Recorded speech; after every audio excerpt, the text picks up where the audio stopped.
Yo, how we doing, chat? Live once again, another episode, CK101. We got a ton of stuff to talk about. ECRC, TKL.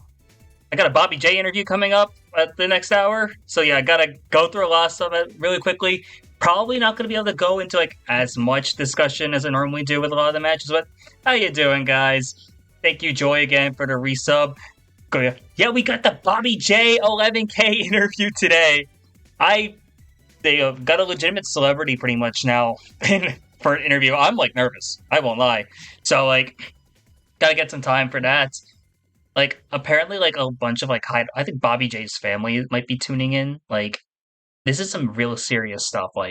Holy, yeah, I'm so excited for this. But yeah, we'll get to that eventually. That'll be the way we wrap up the stream, because this might have been one of the best weeks of collegiate Mario Kart we've ever seen. Just up and down from ECRC to CKL. The past 7 days has just been absolutely insane. I don't even know if all the matches have happened yet in CKL, and I think there might have been some other reschedules in ECRC as too. But we'll talk about it. Got some time here. Okay, let's get started. We'll start off with ECRC like we normally do. Get that screen share going. Okay, yeah, so we start off with all the March ones. This is gonna be fun. Kicking off Week 1 FFA, or Week 5 FFA from this past Friday. Starting off with D1.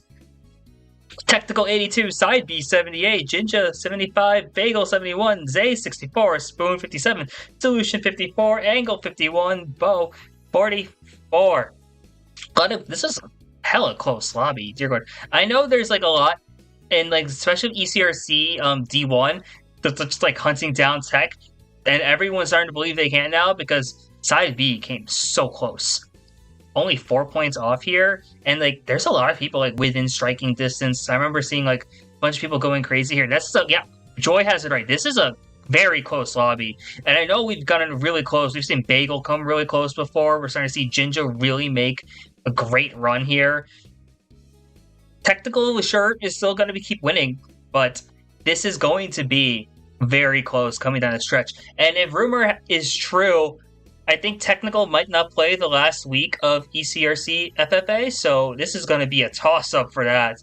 Side B was up, but Tech had a last second shock. Wow.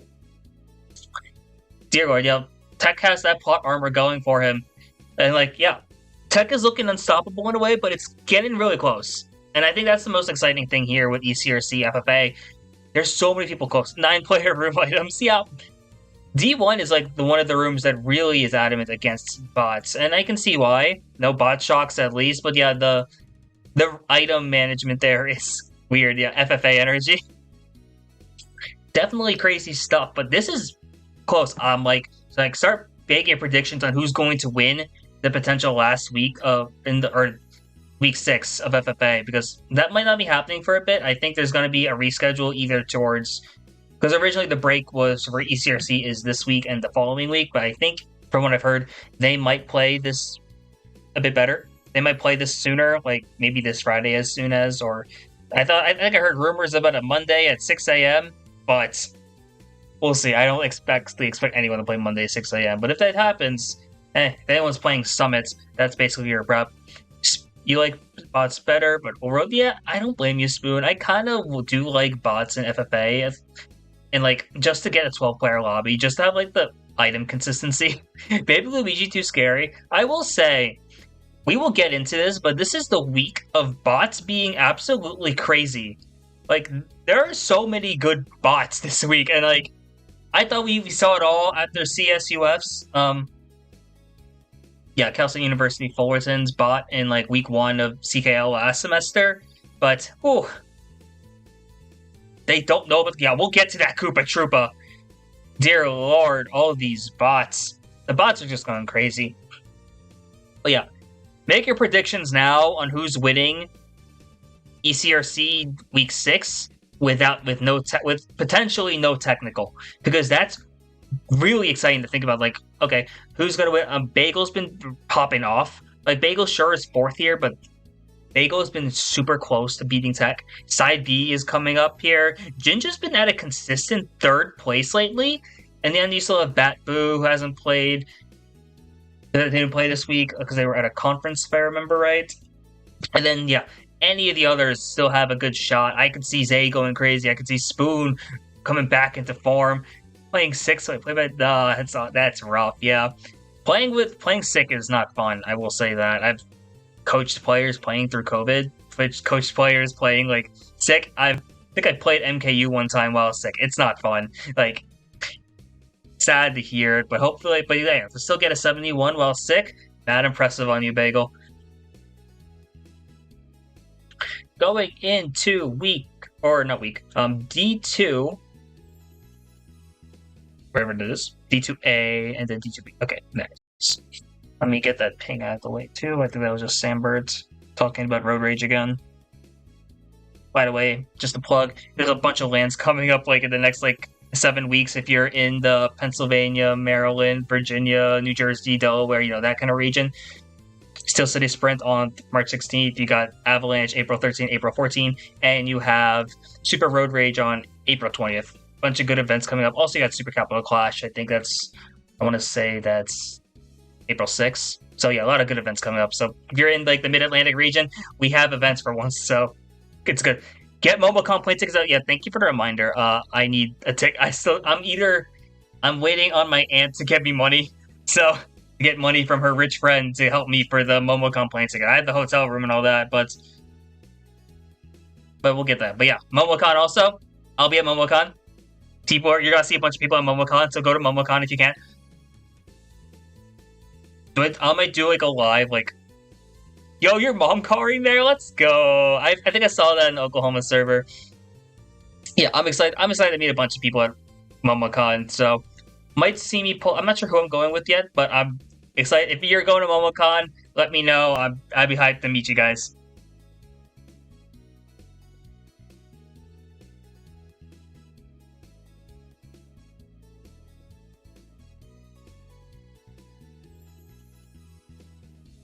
When is MomoCon? MomoCon is Memorial Day weekend, basically. So last weekend of May. Okay, finally getting back to this. D2A. I don't know, 127. Creo 119. The Sandbert Masterclass went in third with the 101. Wombo 91. JK 890 tied with Asmund 90, Max 88, Obsidia 83, Trombone Wizard 81, MC 64, and then 2 bots. God, what is that bot at the bottom? This is a hella close table also. So yeah, and Creo definitely still running the room at the moment, but they're both playing, and they're both playing really well, which is going to make playoffs super interesting there. Sambert had the game of his life. Look at the Sambert Masterclass, as Spoon just said. The 101. Feel free to ping Sambert, tell him good job after this, because wow. I know Sambert sometimes gets in his own head about not being able to play well, but proves all the haters wrong. Sambert is still a great player, and considering that got a bunch of lands coming up, I don't know if Sambert's playing in a lot of lands, actually. I don't know if he's playing at Avalanche, nor do I know if he's playing at... And he's not registered for Steel City Sprint yet, so... And he's not playing at Road Rage. But hey, he's going to get his chance to do something here in ECRC. Wombo playing great with a 91, and you look just 4th through 7th with a 3-point difference overall. This is scary. It's just a testament of how close ECRC FFA is, and I think it's this is really something interesting, getting a chance to watch a lot of these players who don't necessarily get a lot of spotlight in CKL, or maybe not even in the ECRC 4s, really do well. Wombo popping off with a 90, JK8 to the 90, Asmund not being able to play in 4s anymore, Max, this is the start of what we got to see with Florida. All great stuff here. Obsidia also playing well with 83 and Trauma Wizard 81. A lot of good stuff top to bottom here. Going into D2B, Stepien 137, Dynamo 126, J 111, Glacial 106, tied with Anomaly at 106, Nitro 101, and then Baja 91. Once again, okay, so Stepien has been so under the radar. We'll talk about this later also, but Zay's scouting is amazing. knowing that Stepien was going to do stuff like this, just great. And then Kusan here, Dynamo, in second with the 126. Beautiful stuff, honestly. This room is also really close. I know Jay's been having some inconsistent ups and downs, but when Jay's locked in and having a good time, Jay's a great player. And then Glacial's really putting McDaniel back on the map. This is a good week for McDaniel in ECRC FFA. Anomaly and Nitro playing good too. Nitro, Nitro's had a great week. And I think the 101 here was a good start. Eventually made his way into CKL. And shout out Bobby J, who's in chat right now. We'll get you on an interview later tonight, my man. I'm going to try and go through all of this as fast as I can, because there's a lot of stuff to go through and I really want to get to your interview. So just hang on tight. I'll ping you and we'll work through what's going to be happening then. But happy to see you here in chat, man. And Baja with the 91. Baja's been playing well. Don't let the numbers fool you. Baja has actually been playing very well, especially considering they've been balancing a lot in terms of school stuff. And yeah, you see all this with the Moravian. Moravian coming off of spring break, kind of rough, but hey, it's just a start. They're going to be able to probably bounce back this next week. D3 is here. And we got the Alabama Masterclass from Brad Joe with the 128, followed up by Mugkip with the 116, Ronin 108, Steamy 94, Iman 91, Cheese 87, Sunset 80, Glizzard 71, Unknown 70, Toadmaster 55. What was McDaniel cooking this week? Mugkip getting a 116? What the heck is happening at McDaniel? McDaniel stocked way up right now, with one of the best weeks, I think, in their program's history. And then Brajo is insane. Brajo has been playing so well lately, not only just in ECRC, but you'll see it in CKL. The Brajo the experience has been really good, and I'm really excited to see Brajo as a big prospect going forward. I think they're with MK College now. So, really excited to see Brajo putting in a ton of work. The Scooty Savior. True, yeah. Yeah, sure. On the short list of, best Scooty players, it's, 6. Brajo. There's a lot of good stuff, and, Brajo's been putting a ton of work, so really happy to see it from them. Ronin has also been playing really well lately, and, Morgan State has been on top of things, and I'm really happy to see that from this program. Really looking to be strong, not only in ECRC, but in CKL, as we'll talk about. And overall, a lot of this division is still really close. I think Division 3 is arguably the most volatile, because there's a lot of players here who you would just win. Could straight up just win this division. Don't be surprised if Sunset makes a run in week 6 or into playoffs. Don't be surprised if Cheese has one after just this one relatively rough week. They come back and they just destroy everyone in week 6 and after the break.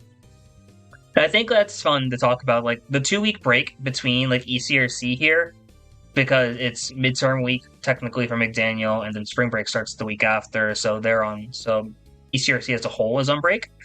I think this 2-week break will be really telling, because week 6 is going to be massive to figure out who's going in the playoffs and all that. So really excited stuff once we get a chance to talk about that next week or in 2 weeks.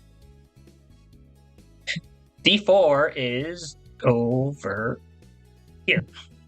Okay, Knight from Tennessee with the 122, beating out Green from NC State with the 121. A single point difference. Absolutely crazy stuff. And only Hyper right up on their tail with the 118. Top 3 just extremely close together. Then that's really cool to see here. They got C2D2 also relatively close to the 112. Then Bobby J with the 99, Crimsoon 84, Lexi 80, G-Forcer 74, Cisco 61, and Senpai NH 45. D4 is actually really exciting because there's a lot of names here in D4 who's able to just win straight up. Yo, shout out Zay for hopping in the chat. Zay, I don't know if you know, but we got the Bobby J interview coming up later tonight. So, got some really exciting stuff here. And this is a really exciting stream overall. It's just so much to talk about this week. Yeah, gotta try and make this quickly, though. Yeah, so D4 has been really interesting because you have Knight, Green, Hyper, C2D2, Bobby J, who all legitimately have a shot to win this division. Like, straight up. Like, I'm actually really excited to watch D4 playoffs. Like, if we get a chance, if D4 has, like, capture cards, I might actually, like, volunteer for a primetime of ECRC D4 playoffs, because that would actually be crazy to watch. Like, this is legitimately one of the best divisions in college Mario Kart right now. Because it's a bunch of players who are on the come up, and then it's also a bunch of players who are, like, really close in skill level. So, like, legitimately, who do you pick to win this division? You have Knight, who's been playing well, and Tennessee's been on the come up as a program. NC State has had an amazing debut season, and Green has been at the forefront of that. Hyper Evo Man, representing Virginia Tech, has been, like, really good here, and been, like, able to take this kind of performance into ECRC 4s, and you have it into CKL, and shout out Lemons Fox for having Bobby J winning D4, and you can't ignore the absolute star power that is Bobby J in this division. Green wins because I'm biased towards NC. You know what? That's fair. Legitimately, this is one of the best divisions in college Mario Kart right now, if not the best. And if we can ever get a chance to get this on a prime time, this is gonna happen, and we will, because this will be absolutely beautiful to watch. I will say, yeah, Ronin on the Larry Clown Cart. I remember, like, coaching against Morgan State with Moravian, and I'm like, whoa, that was something. But I remember just watching, like, whoa. But I was like, yeah, base load up. And then D5, D5A, D5B. J 121, it's me 113, JDP 107, KitKat 102, Saiku 95, Purple 92, Red 92, Ocean 85, Aqua 71.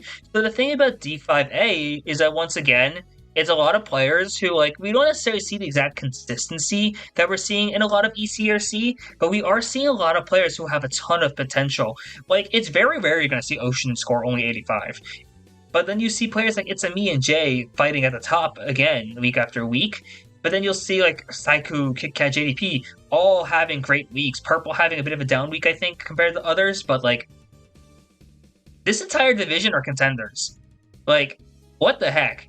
And, like, this is, like, D4, D5, both A and B and D5.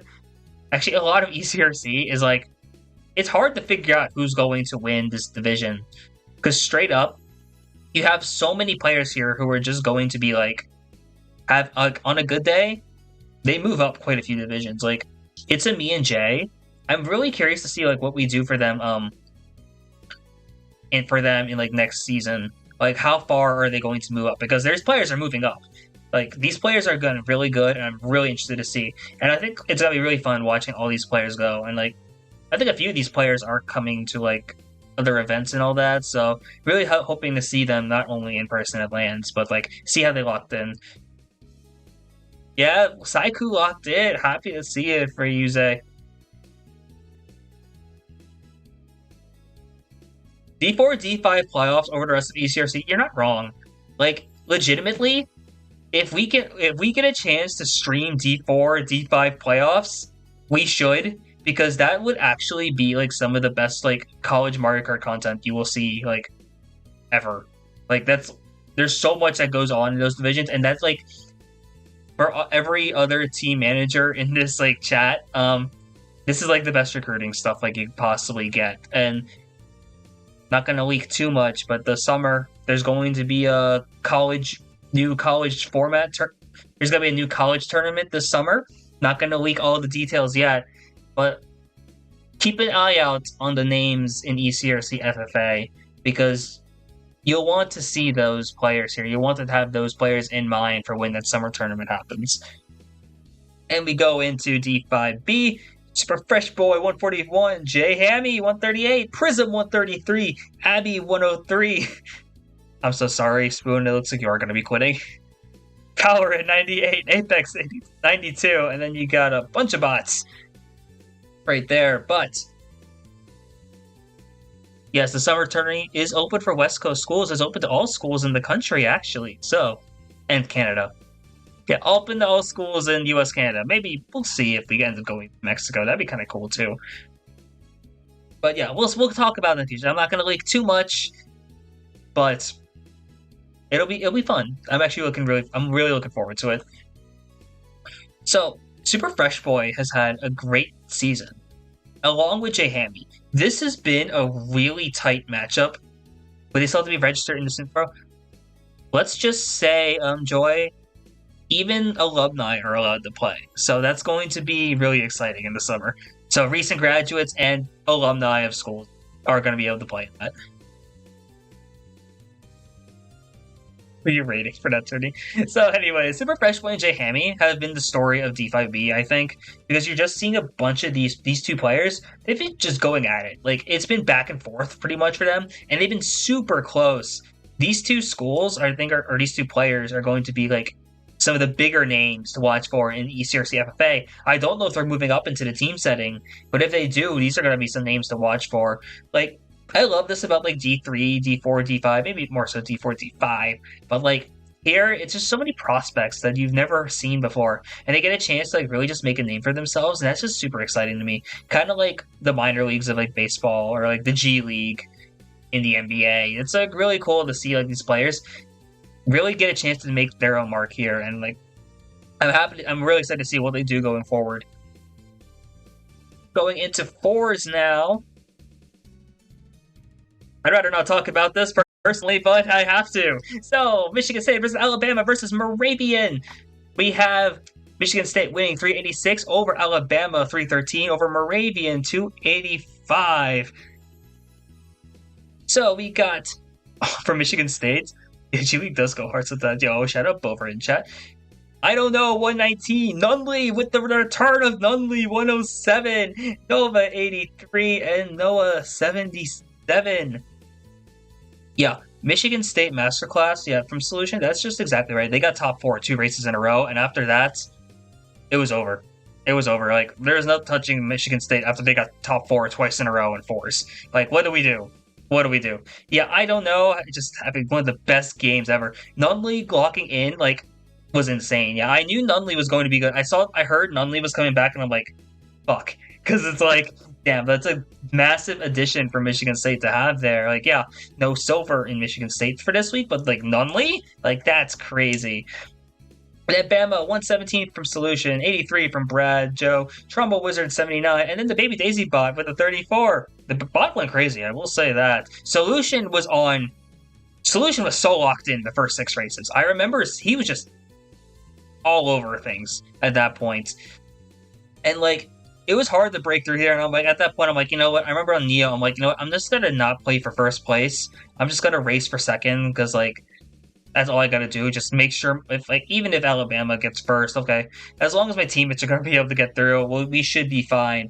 But really, Solution locked in, and that was great stuff, because I know Solutions had been inconsistent in fours, but this is the performance we've been hoping to see from him.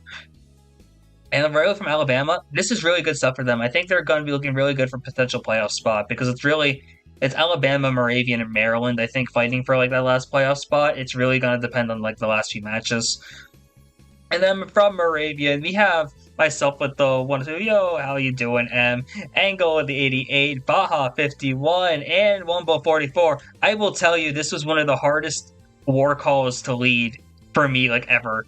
Because, like, I have never seen Moravian tilt this crazy by race 2 in my life. Like, what was I... Like, I didn't know what to do at this point. Like, it was hard. And I felt bad because, like, there was sometimes, like, I think it was, like, Super Bell Subway. Shout out Zay, by the way. I had to run on Super Bell Subway, and I just had to tell my teammates to hold blue. I couldn't cycle for anything, and I couldn't pull horn. I didn't have a shroom. Felt really bad, and, like, yeah, this was rough. I can tell you for Moravian, it was a rough week to be a Hound, because, dear Lord, inconsistent results all over the board from them, but hey, it happens. Great stuff for Alabama, though, playing with a bot, and amazing stuff from Michigan State. Stuff happens, yep. Yeah, Zay, I won't lie, Super Bell is as much of a Moravian course as it is a Morgan course, so, like, D3 CKL is literally just Moravia and Morgan playing Super Bell, and I think it's kind of funny. You actually see Super Bell kind of often in Nerdziv, and I think that's, like, hilarious. Speaking of Morgan, Zay with the 132, Nitro 91, Obsidia 78, Club 76, putting up a 377 total for Morgan State, making that a win over University of Alabama.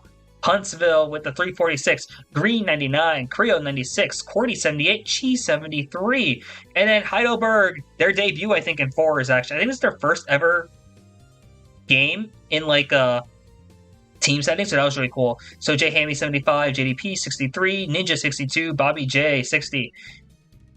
So one thing I will notice there, like Zay is going to be playing. Zay plays out of his mind in 4s, and like I think this is like one of the best like MVP performances you will see here. The 132, but like Nitro's been playing really well. The 91 has been insane stuff, and I think that's really exciting going forward.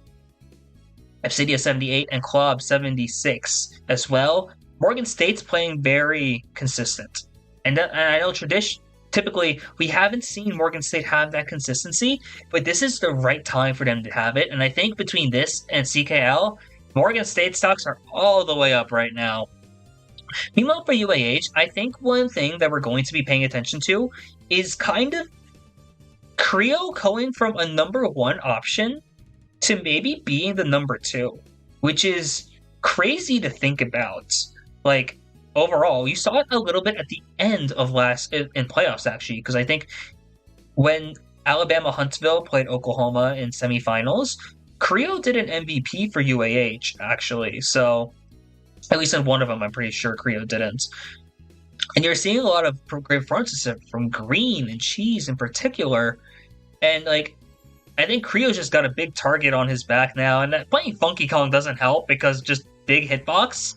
But it's been really interesting to watch like Green really step up, and you'll see this more when we talk about CKL. And Heidelberg, yeah, it was rough for them. I think this was their first ever time playing in a team format, so that is going to happen. But for them, it's a start, honestly. So getting a first match out of the way, that's big for them. I'm really excited to see what they do in the future. Green is becoming potentially the number 1. We will talk about them more often when we talk in the CKL. Virginia Tech, NC State, Siena College, totally cynical. Cynical with a 160, Steamy 83, Hyper 67, Key 42, 352 overall for Virginia Tech. NC State putting up a second place, a really good performance from them. Jay with a 97, Green 88, Prism 72, Me 71. Pretty sure it's on me. Yeah, let's go Bobby J getting first on Neo. I'm so happy for him. And Siena, Ginger with the 139, Joel with 82, Beach 51, and Snow with 31. I think there are big stories here. Cynical, 160. Cynical's MVP campaign is going crazy. Remember, this is a Virginia Tech with no ice. So Cynical is just like legitimately one of the best players in this division. It's like Cynical evolved Zay, pretty much, Jinja. In those 4 in some order are just absolutely carrying this division. Then you have Steamy and Hyper Evilman and Kian. They're all solid players as well, so they just do what they gotta do to lock in. And Virginia Tech wins most of the time, more often than not. NC State had a great run, honestly. NC State on second was not exactly expected, but we're really happy to see it, honestly. Steamy, my hero, honestly, though. Yeah. And then Siena College, Jinja having the 139. Is this a surprise? No, Jinja is one of the best players in this division, straight up. And then being a Buzz representative, and shout out to all the members of the collegiate community who won MKU this past season. Jinja winning it for Buzz, and then you saw Lunar Lights as a bunch of our community in it, as well as Dark Matter. Really happy for all of them who won it. Shout out to you, Bo, for picking up Steamy. That's a big pickup as well. But yeah, overall, it's really going to be interesting because I know like Virginia Tech, Tennessee, Morgan are definitely like the big contenders in ECRC 4s for D2, but Siena's there, NC State's there. It's really going to be about like who makes that last spot in the playoffs. And then lastly, Peach State Patriots, University of Michigan, and University of Maryland. PSP winning once again. You know what? PSP is looking to have like a great run. I think PSP is probably the odds-on favorite to win this division now, win ECRC fours. So really happy for them. Spoon with the 107, Dynamo at 91, Luxtone 87, Ray 72. I think my favorite thing actually here is seeing how consistent Ray has gotten, because we know that like Spoon is great, we knew Dynamo is great, we knew Luxtone's great, but like I think Ray went under the radar a bit. So to see Ray like putting up solid performances like week in, week out, really happy to see it.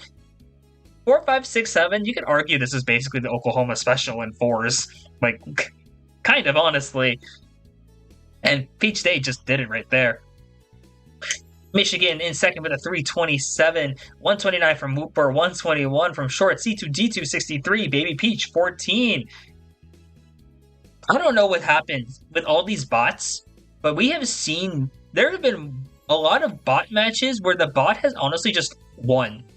And the bot just does good stuff, and it's like, why? How? We'll talk about this some more in CKL, because CKL bots, holy. But yeah, great stuff from Michigan. Remember, this is a Michigan that doesn't have Mexican anymore for this season, so it's going to be up to them. Yo, go Blue! Shout out to Bubbles being in chat. I think Bubbles is now like top 10 US in Rainbow Road 7, so shout out Bubbles. And then Maryland, Fate with the 114, Shamchez 72, Luffy 58, Asa 56. Shout out to Short for being in chat as well. Maryland, despite the big forms from Fate, they just cannot topple Baby Peach. Baby Peach is just on something else. Bots in ECRC in general this week and CKL, the college community is in shambles by the fact that bots are just doing really well for no reason.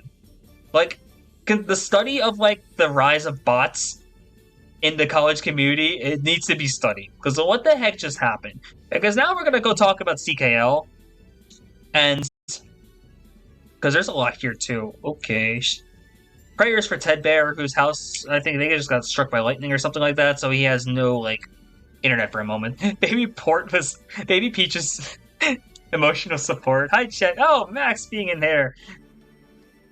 We want to talk about the big results in D4 right away. We'll just start off with D4 because Max is here.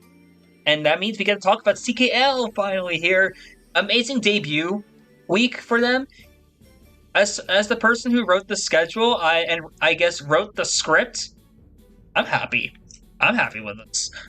University of Florida against McDaniel College, Hobby with a 145, Max 114, Woofle 78, Amelia 71, Drizzy 66, Steam Funk 41, and this all leads to a 515 over 469 win for Florida. Meanwhile, for McDaniel, got Glacial with the 106, Sambert 92, Mudkip 88, Sevi 75, Den 65, GeForcer 43. Florida's a really good team. You had Max, and we knew Max was good. We saw Hobby get in, and it was like, that's like an OG Pirate Hackers player. Hobby, I think, is also like top 10 US on some like on like some time trials. So, is this a surprise that Hobby's going to drop like a 145? Not really. Florida is legitimately one of the best programs in D4, and I think they actually could hang against some teams in D3, maybe even D2, depending on like the matchup there. So really, great start for Florida. I think this is like one of the teams to really look out for, and I think going forward, I think Florida's going to give a lot in terms of recruiting. So I'm really excited to see Florida start climbing the divisions as we go into that in the future. And for McDaniel, Huffy, the first time fantasy pick, yo, great pickup right there. Glacial 106, Sambert 92, Mudkip 88, Sevi 75, then 65, GeForce 43. This is not a bad result for McDaniel whatsoever. McDaniel kind of has like, according to Sambert, is like the poverty team, which I don't exactly think is true, but McDaniel does have some inconsistent and some rough moments. I think they had one of the worst losses in CKL last season, but like to see this is good stuff. I think McDaniel's really competitive in this division, and I'm really excited to see what they do here. Speaking of McDaniel 517 at Eastern Illinois 467. Glacial with a 117, Mudkip 106, Sambert 104, Sebi 70, Toxic Shock 62, then 58. And then for EIU, Mega 96, Lovebug 94, Panda Drago 79, Muscolini 78, Paco 67, Llama 53. A lot of good stuff from both teams here. To see a top 3 from McDaniel overall. Remember, they had a rough season last season despite making playoffs. So to see them be legitimately competitive here, I don't think anyone in McDaniel is upset by this, by going 1-1. I think this is a great weekend for McDaniel, and I'm really happy for them over there.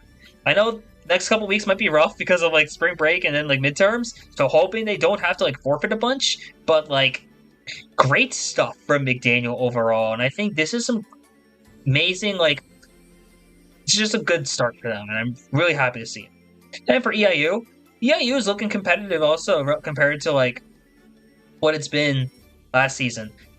Only a 50-point loss here.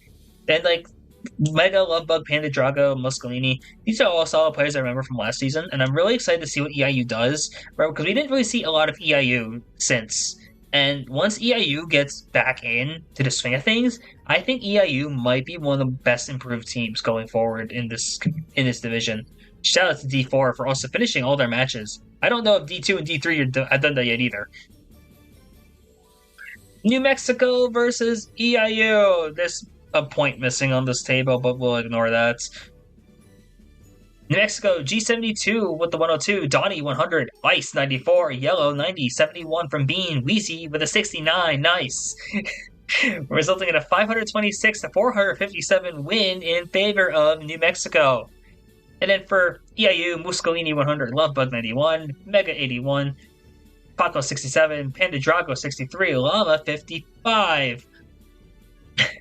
So, New Mexico, we didn't know much about them because all we had was Pacific League, and if you're in Pacific League as a college team, well, the reality is you're getting stomped. I think you have to go up until D1 to get a team that's not going to just outright lose in Pacific League. But to see New Mexico in a level that actually makes sense for them, they are looking good. And I think a lot of the experience is showing here. G72 and Donnie playing really well. Ice and Yellow being good support there too. No real weak links on New Mexico, just from the table. Really excited to see what they do in the future. And then from EIU, Muscolini with the 100. And then Lovebug also playing well again. EIU is, once again, just trying to get back into the swing of things. But compared to last season, where I think they lost multiple games by a big deficit, keeping it within 70 points both this war and against McDaniel, I think bodes well for them. And I think it's going to be exciting to see what they do the rest of the season. We're talking about the crazy one soon, but then you got Western University from Ontario against University of Florida. It's a 517 to 467 win for UWO. Domi with a 149, Ironcraft 102, Eugene 80, Aston CY 64, Eat Ham 63, Ninja 59, Domination. Holy cow! You don't know, Bubbles. You don't even know yet. We haven't even gotten to the big game. This is not even his best game this week. I don't think Bubbles knows. We'll get to that right after this. And then from Florida, Hobby 127, 126 from Max, Amelia 62, Wolfful 60, Drizzy 57, S-Funk 35. Florida is legitimately one of the best teams here. And then it's just the fact that UWO has a former American Gunslingers player. And I'll be honest. I will be completely honest. I underseeded UWO because I'm okay. Domi, they played on American Gunslingers, but this was when American Gunslingers died out for good. So I wasn't sure if they were definitely a D9 player, but they didn't exactly play a lot of in D9. So I wasn't exactly sure how good they were. Yeah, I was wrong. That's on me. That's completely on me for underestimating the player, because as shout out to Hobby and Max for being amazing players here. Shout out to all the players in UWO because we have to talk about this one.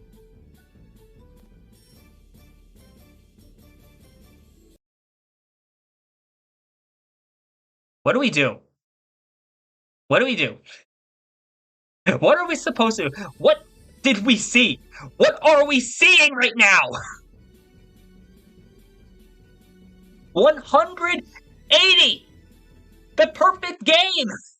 You have to get first on all 12 races to get the 180. It happened. The first time ever in CKL. I don't even know. My internet can't even keep up with this right now. My background music is gone. UWO 637 to University of California, San Diego 347. Domi with the 180. Enough said. Enough said. Enough said at that point. Eugene 103. Ironcraft 90. Eham 94. Polo 90. SNCY 75. And then from UCSD 84 from AC. Raz from the 73. IBA 64. Nub 64. Peds 41. Dash 21. This is a grown-ass man here. Domi with the 180. You know how I waved an American flag for Oklahoma last week? Yeah, I'm gonna need a Canadian flag by the end of this season because, oh my god. Because, what the heck did we just see? This is insane stuff. And yeah, UCSD too. I feel bad in a way that they had to be the victims of the first ever 180. But this is a team that's legitimately one of the best programs in the country. Shout out Rhino for being in chat. Yeah, they almost top 6 overall. Excuse me. 180, 103, 95, 94, 90. To put things into perspective, Domi scored twice as many points as every single UCSD2 player, scored twice as many points as 2 of their own teammates. Wow. Wow. I'm at a loss for words. I jokingly said, Domi is a Hall of Famer after 1 week, but even if we don't put them in the Hall of Fame, for career, this is definitely one of the best. This is a top 10 moment, I think, in CKL history. In college Mario Kart history, this might be one of the best moments of all time. My career is over. This stream is going to be ran by Domi next week, by the way. What am I supposed to... Yeah, this is literally Wilt Chamberlain. The Wilt Chamberlain 100-point game is right here. The valedictorian of CKL. Yeah, Western was all throwing lobs to sure the whole game. This is this is Lob City, except Lob City might with potentially a ring. Keep that in mind. No, this is this was Vince Carter in the 2000 dunk contest. Is it either 2000 or 2001? You know, the famous one. The really good one. The one that I still come back and watch because I think that's my favorite dunk contest of all time. We're at the point where we're putting the elbow into the basketball hoop. What am I supposed to do? Talk about this. What's the analytics for this? Do you want to know what Domi is averaging right now? I looked at this. What are we supposed to do? 164 and a half! People, this is a dream, PB for people.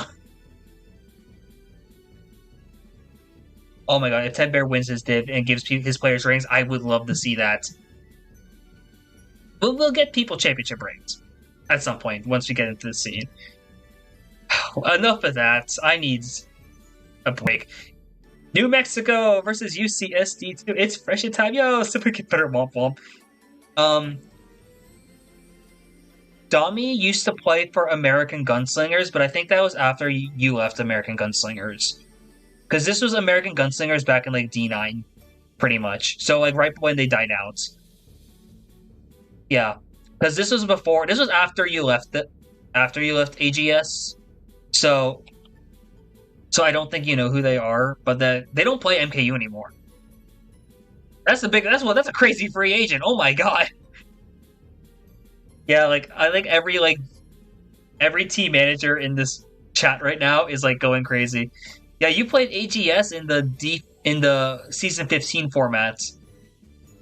The funny thing is here, are any of these CKL matches broadcasted? Yes, Bubbles. One of them is broadcasted. If you go onto Collegiate Karting League on YouTube, you get to watch UCLA versus University of California, San Diego, which happened last weekend. If you stay tuned for this week, on Saturday night, we got Peach State Patriots, the University of Georgia, versus the University of Oklahoma, Saturday night, 10 o'clock Eastern. I canned up to cast it, actually, so I might be casting on Saturday night. I'd be really excited to do that.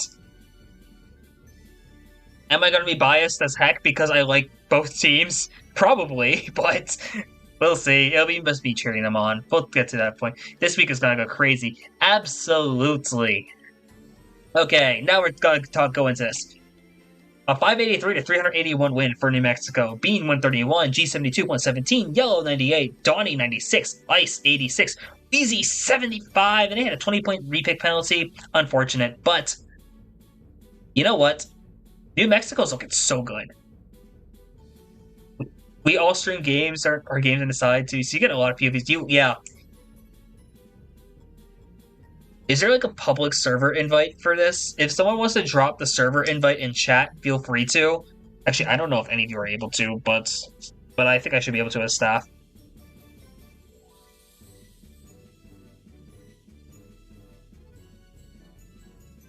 If my phone would look great, I'll just do it on like, hold on.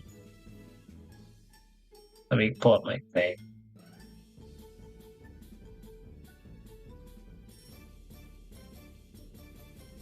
Don't want to do it on my like actual like stream here, but we'll be able to.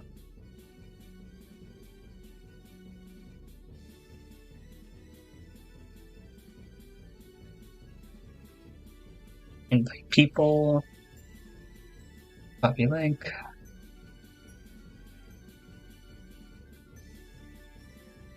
There's the link. If you're in chat, want to be in the server and aren't already, you get to see a bunch of stuff. So a lot of people stream their own games. You get to be here for basically all of my notifications. When my stream goes live every week there, and you get a notification for it. You get to see all the standings and all that. Please go into the server. It's real good stuff, honestly.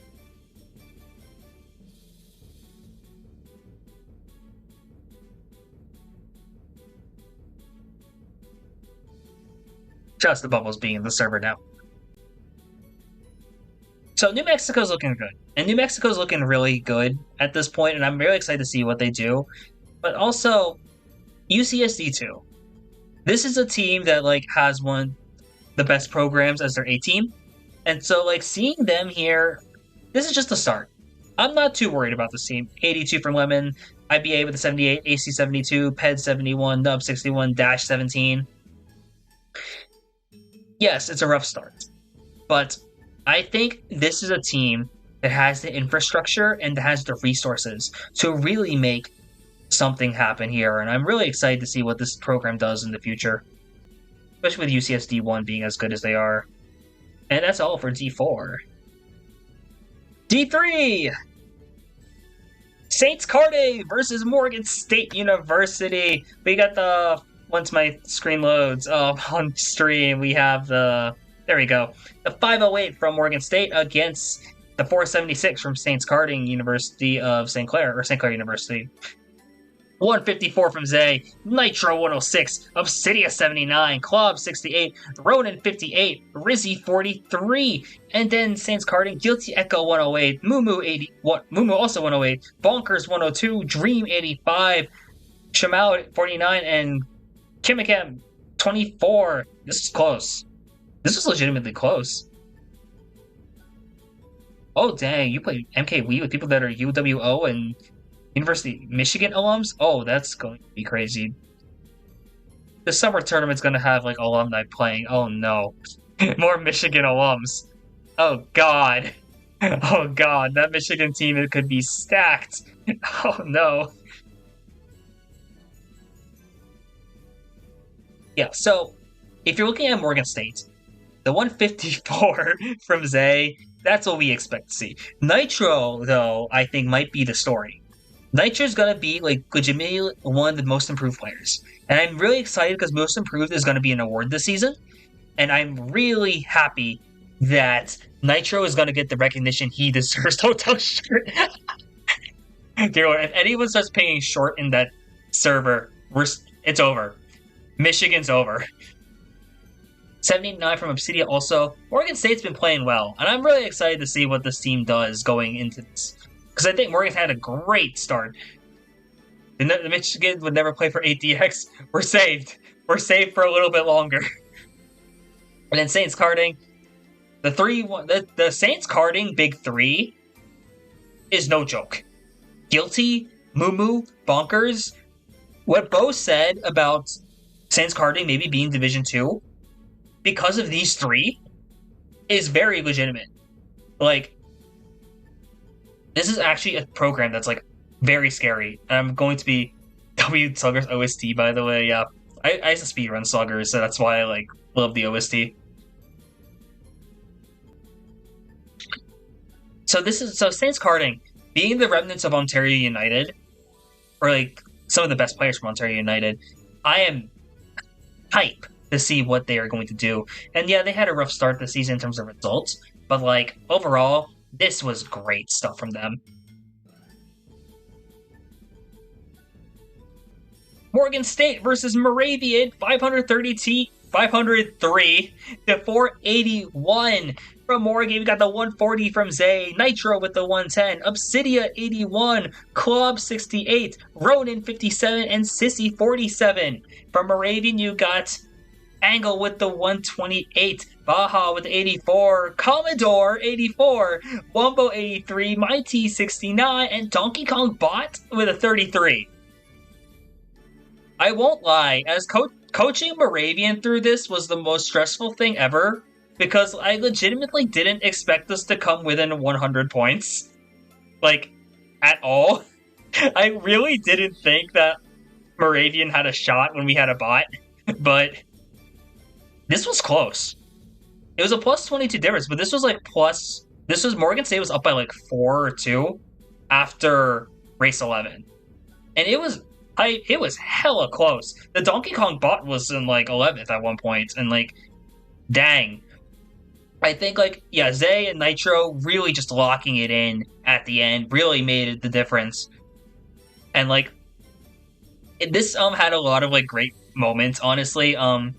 If you go to Zay's stream, you will go watch the Weibo race here, because Zay calls shock while Angle's in first. Angle falls off in first place while Zay calls shock, and then Zay's just dejected. What was this quote? What's the quote? Angle's a fucking genius. That was legitimately like one of the funniest things I've ever heard, just to see that Angle just happened to dodge shock as Morgan called it, because I was gonna tell Angle to call shock at that exact moment. It's hella funny, honestly. And see Moravian come close. Moravian came so close in a 5v6 was kind of stunning.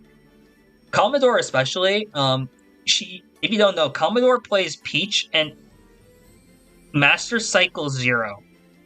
And to see Commodore play on Master Cycle 0 and kind of cook was, wow. Like, I don't know how she did it. Like, I don't know. New players just do well against Morgan. I don't know why. But overall, good stuff from both these teams. Morgan State locked it in, and then Moravian looked really promising despite a loss in a 5v6. FIU versus UAH. What a war. Oh my god. Oh, I did not realize it was this close. Holy. Milkshake 113, Dragon Slayer 95, Nick is Cool 93, Ted Bear 77, Star the Cat 64, Rex 52. Oh my gosh, yeah. 494 to 490? Wow. And then UAH, Green 91, Creo 91, Ather 83, Dracia 76, Space 75, Cheese 74. This was a dogfight. Oh my gosh. Milkshake, Dragon Slayer, Nick. Amazing performance from them overall. And then UAH almost did the Oklahoma. They got 4, 4, 6, 8, 9, 10. They're very close to doing the Oklahoma special. This was an insane war, and this is like a lot of great stuff here. So Milkshake, if you didn't pay attention to D3 last season, Milkshake was one of the top players. It was just a shame that FIU was basically playing every match 5v6, but Milkshake has been crazy. And then you're seeing Ted Bear kind of go from like what would have been like a number one option to like being like the more of the captain role. And I think that's really cool to see Ted Bear do. Only dropping 77 seems low for them, but like this support Dragon and Nick, that's what you want to see from the captain. And I think Ted Bear might legitimately win like captain of the year. Like legitimately, I think if we get an award for captain of the year, my vote is probably going towards Ted Bear because, oh my gosh, like if you haven't heard Ted Bear like talk, like his interviews are some of the best things ever. I gotta get Ted Bear on for another interview at some point. Chat, if you agree with that, let me know so I can get Ted Bear on at some point in the future. And then for UAH, this is the start of what we like to of what Zay noticed as like Creo might not be the number one right now. I think this is legitimately like the sophomore slump. Regardless of what year in school Creo is, has a target on their back, and that's going to make things very difficult for them. So to see Green step up has been important. And Space had a bit of a rough game. I think, not sure how active they've been since, but I think once Space gets back into the swing of things, as well as Cheese, Drastius Ather, this is going to be a scary team. Now, UAH is like legitimately a very scary program because, like, can you imagine averaging 90 in a sophomore slump? It's so, it's crazy to think that a 90 is a slump, but it's like Creo was averaging a 130. Like, legitimately, what do you do there? It's rough. It's a bit of a slump, yes, in comparison to what we're expecting from them, but still, Creo is playing very well. FIU versus Saints Karting. This is an FIU week. This is one of the best weeks forever for FIU. 136 from Milkshake. Nick with the 101. Ted Bear, 90. Dragons, 76. Star the Cat, 67. And then Rex with the 46. 516, a 468 win from FIU. And Saints Karting, Moo with the 123. Bonkers, 94. Guilty, 92. Dream, 79. Shamal, 42. And Chariot, or Chapter 4 Riot, 38. If the stocks on FIU weren't up, they are up now.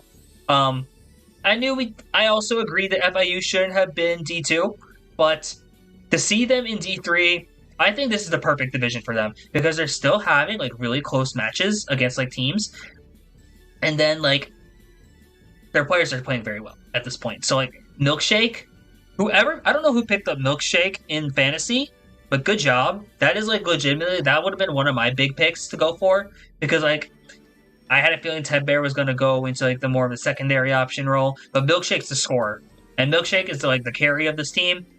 Great stuff, honestly, and I'm like really happy to see Milkshake playing as well. Nick is also, I think Nick has been a very good pickup here, and like really, you're welcome. Some spoon, that's great. And Nick has been on a tear. And remember, FIU is playing Paradigm. So, like, a college team has only done MKU. You've seen it from Moravian, Arizona, Nebraska. You've seen New Mexico do Pacific League. But FIU is going to be the first one to do Paradigm. So, yeah, Nick and Green are definitely the sleepers in D3 Fantasy for sure. FIU is only going to get better. In fact, it might be a hot take, but FIU could legitimately be in finals this season. It might be early, but don't be surprised to see FIU in playoffs at the very least. And from Saints Karting, it's an 0-2 week for them, but they looked impressive. Moo, Bonkers, and Guilty especially. Once they get the rest of the team up to speed, I think Saints Karting is going to be a really scary team. I don't know. I won't guarantee a playoff spot for them this season, but in the future, this is a team to look out for. And I think Canada is in a really good spot in CKL. Despite Ontario United being gone, Saints Karting and UWO, they're looking really good.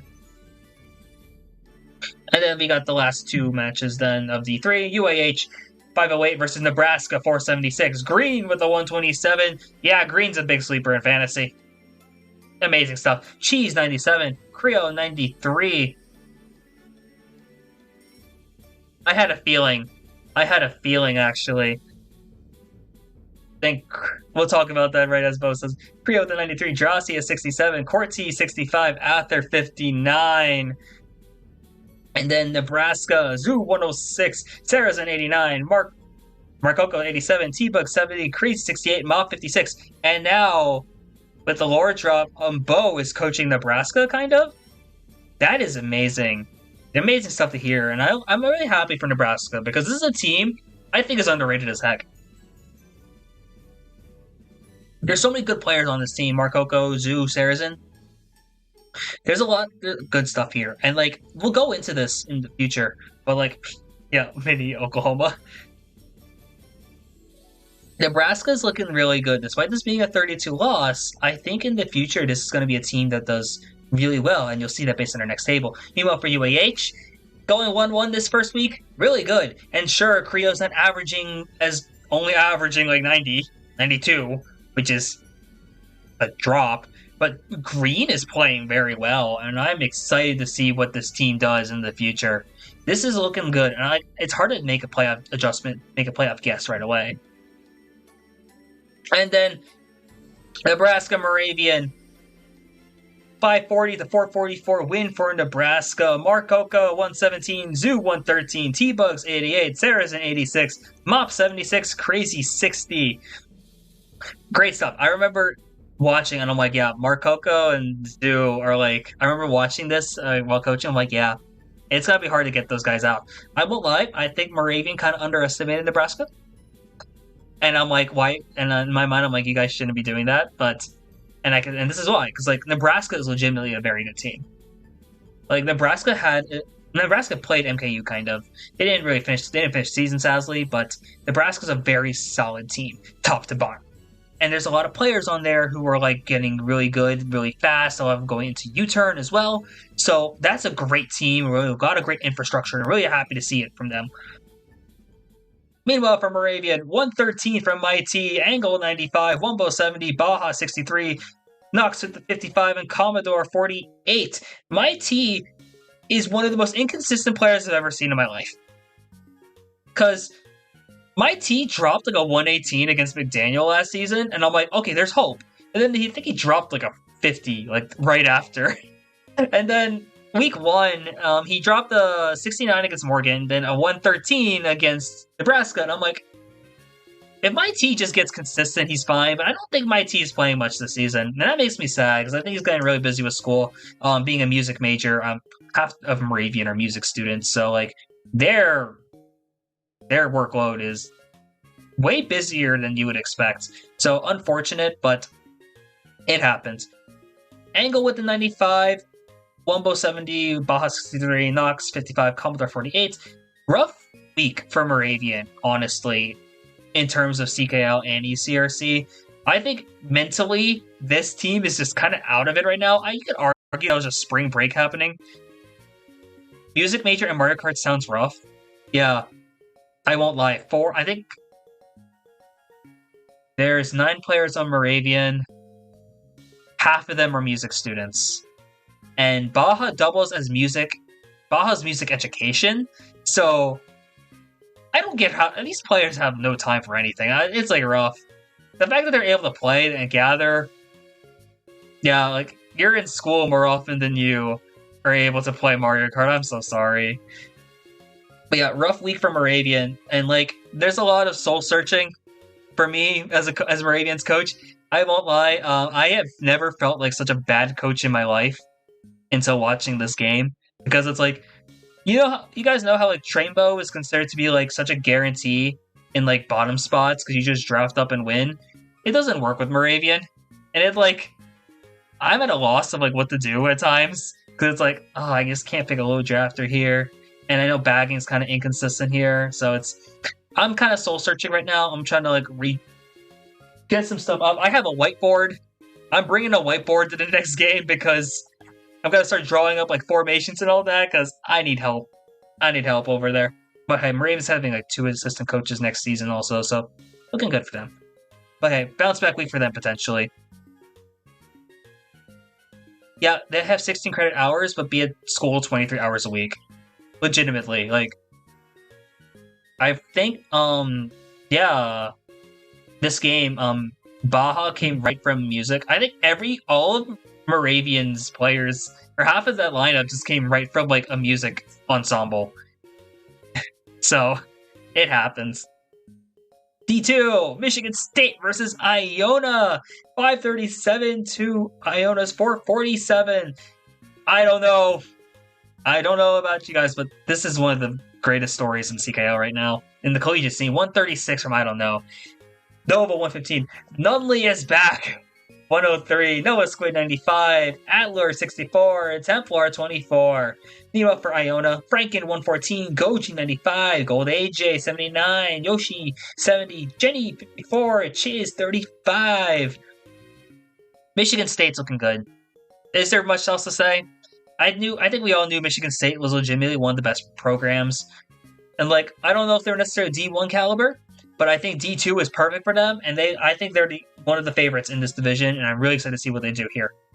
Meanwhile, and also, Nunley coming back is such a big addition. Like, we weren't sure if Nunley was going to play a lot for them, but to see Nunley playing again, that makes me happy, because of being their div admin in, like, the secret CKL FFA from last year. I'll talk about that at some point in the future if we want to. And then Iona. This is Iona's second loss in competitive. Just crazy to think about it. And it's their first ever loss in the regular season. So it's interesting for them to see what's going to happen. Franken and Goji definitely playing well still. But I remember hearing from like Goji, it's like how many of them have been playing over break? We knew Franken went to MKU. We knew Goji went to Dark Matter. It's really now, how long will it take for the rest of Iona to refresh? Because Iona kind of had it rough in a couple of scrims in the preseason, and now they're in D2 and against really good teams. And it's just a question of how well are they going to be able to adapt right away? And if they get back in the swing of things, if the championship hangover is gone, Iona's going to be back and be threatening again. And that didn't take long, because Iona 529 over UNI 455. Granted, UNI had a bot, but it's okay. Goji 119, Gold AJ 103, Franken 88, Jenny 78, Yoshi 74, Jones 67. Shout out to Jenny. I don't remember if Jenny played a lot last season or if Jenny's new, but solid beginning week for them. And yeah, Goji and Franken just kind of alternating between the carry role here. Great stuff from them, and I'm really excited to see what Iona does. Iona just right back into what they're normally doing, which is winning. And seeing Iona do this is exactly what we want. And the Gold AJ. I don't know if Gold AJ is still playing that off-meta combo, but hey, if so, it's great. And yeah, UNI, you take the loss and learn from experience. But yeah, 74 difference with a bot, that's not bad at all. You can't be mad here, honestly. Lemons with the 105, Archie 97, Icy 87, Accident 82, Bendon 38, and the Ludwig 46. I will say, bots have been playing pretty well. The bots have been playing pretty well today. Tanuki Scooty for Gold AJ? That's a combo. Okay, it's closer to meta. I'll say that. So, hey, excited to see what that does for Gold AJ, because he's been playing well. Meanwhile, for UNI, granted, this isn't the result they were hoping for. Granted, they also probably weren't hoping to play with 5, but Lemons and Archie are still very good players. Icy, I think, is underrated as heck, and I think Icy could be a really great third option, and they still have Dapper, who didn't play, and Accident's getting better too. This is, rough start for UNI, but they got other games too, so they should be fine. Speaking of which, UNI 526 against Tennessee's 458. Lemons 114, Archie 99, Accident 98, Icy 90, Dappy 68, Nick 57, Infor UTK, Evolved 128, Hammerbro 84, Renko 72, Ghost 67, Jaguzzi 64, Cisco 43. UNI is looking good. I remember this was UNI over UTK was the result that put them into D2, and UNI belongs here. There's no doubt in my mind that UNI belongs in Division 2, and I'm really happy for them to see them actually here. And to see Lemons and Archie playing well, I think this is a really good, strong duo here, and I'm really excited for what this team's going to do. I think I say that a lot about like every team here, but UNI especially, this is a fast rising team, and like I don't think they're always going to get the credit they deserve, but I would love to see UNI have a great run this season. And yeah, Tennessee scrapping this week, but I do see Tennessee coming back. When you have Evolved on your team, Evolved is arguably the best player in this division, arguably. But having Evolved there is going to really help with the consistency, as from said. And I think that consistency is going to pay off in the long run here. You have the 128. And then a lot of the players from Tennessee are really getting better. I think a lot of that comes from ECRC 4s and ECRC FFA. So, rough week 1 for them, but great stuff. And the last table here, how many tables do we have? 1, 2, there's only 6, I know, 4. Okay, so a couple of reschedules then, still waiting on. Virginia Tech being one of them. Virginia Tech 495 to Tennessee 489. The bots. What are these bots on? Like, legitimately. Like, what has happened with the bots in the college community? 143 from Ice. 126 from Senegal. Steamy with the 87. Hyper 52. Kian 46. Koopa Troopa 41. I'll have you guys know. If you don't know, this Koopa Troopa got first. This Koopa Troopa got first on Sunshine Airport. Granted, Cynical and Ice backed out so that Koopa Troopa would get first, but still, the Koopa Troopa is on record for getting first in a lobby. A bot got first in a lobby against a D1 player. Like, Ice plays for Fire Hydrant. Cynical's on contingency. Karina /Devolve's on contingency. Or was on contingency. This is insane. But overall, Virginia Tech is so scary. Because you have Ice and Cynical being like one of the scariest duos in the scene. Like, period. Like, I remember there's an argument for Virginia Tech to be D1, but my biggest thing for them was like, are they going to gather? And like, the thing was like, yeah, deep buy. So we weren't sure. Steamy's going to be the second person at 180. I believe it. Well, you're going to have to be careful here with your coaching, because if Steamy gets good, then Virginia Tech might just win this division if they can gather 5. It's going to be scary, because if Ice, Cynical, Steamy get really good together, oh man, that's going to be an insane matchup against other teams. Then Tennessee, 129 from Evolve, Jay Guzzi, 95, Hammer Bro, 88, Ghost, 70, Ranko, 59, Silver, 48. Yeah, consistency. Tennessee still consistent, and Evolve has been playing well. They came really close to pulling this off. Just matter of like certain things not going their way, and it just didn't work out. But Tennessee, nothing to be ashamed of here. I think Tennessee is going to be a really strong team overall. So comeback week for them. Sure, it's 0-2 now, but they still got 4 weeks of the season. I got faith in Tennessee. And then D1. One of the only other divs where everything was updated. Kutztown versus Georgia, the Peach State Patriots, 511 to 473. Technical 147, Bo 103, JK 885, Steepy 72, MC 52, Sunset Sloth 52. Meanwhile, for PSP, Spoon 118, Spruce 84, Luxatone 80, Shy Guy 69, Dynamo 66, Ray with a 56. This is a Kutztown without Batboo also, so this is a very impressive result for KU. KU stock's going way up right now. Technical, just doing technical things, let's be honest here. And then Bo playing great. Also, Bo stepping up very well, like with the 103. And you see JK8 also playing well. A lot of Kutztown just stepped up like crazy. Knowing that Batboo wasn't there, they're like, oh, we don't need that Batboo here. So we can still win this. And they just went out and proved it. The Bo masterclass with the 103. Bo might be having it rough in ECRC FFA sometimes, but in 6v6, Bo is a beast. Like, mark my words, Bo is on another level right now. And like, never underestimate Bo. Legitimately, I think Bo is going to be a big contender at the Moravian land in like 10 days. So I I could legitimately see Bo making a run in the top 3. Yeah, Papu showed up for you guys. I'm so sorry. And then JK8, CP, and MC Sunset Sloth.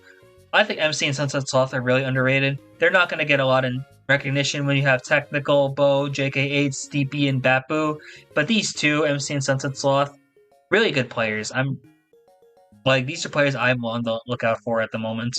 Then for PSP, 118 from Spoon, Spruce 84, Looks 80, 69 from Shy Guy, Dynamo 66, Stingray 56.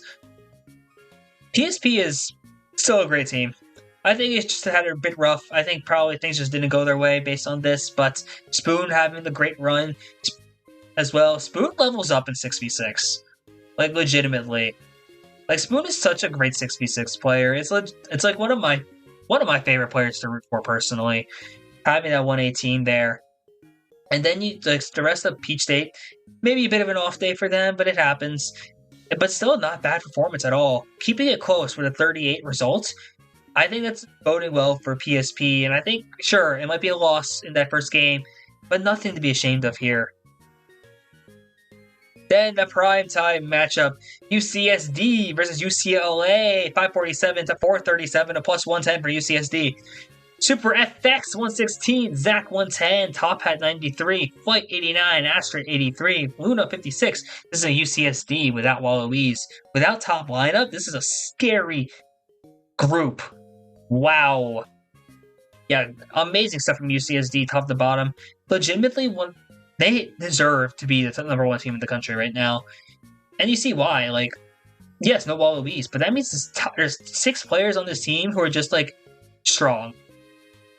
So, it's going to be hard to take down UCSD, and not impossible, but it's going to be very hard to take down UCSD if they're going to keep playing like this. UCLA, Cairo 112, Joy 93, Zane 71, D-Mouse 64, Sorain 49, Blenny 48. UCLA did what they could, but at times UCSD is just so strong right now. It's really hard to break through on UCSD. Cairo is going to do amazing Cairo things. Joy had a great first few races, I remember then, and kind of cooled off a bit. But then the rest of UCLA just had it rough in terms of just trying to keep up and not get hit out by UCSD, and that was just amazing stuff. It really just goes to show how good UCSD is, because UCLA beats up on a lot of other teams. So the fact that UCSD won by over 100 without Waluiz just really goes to show how good that program is.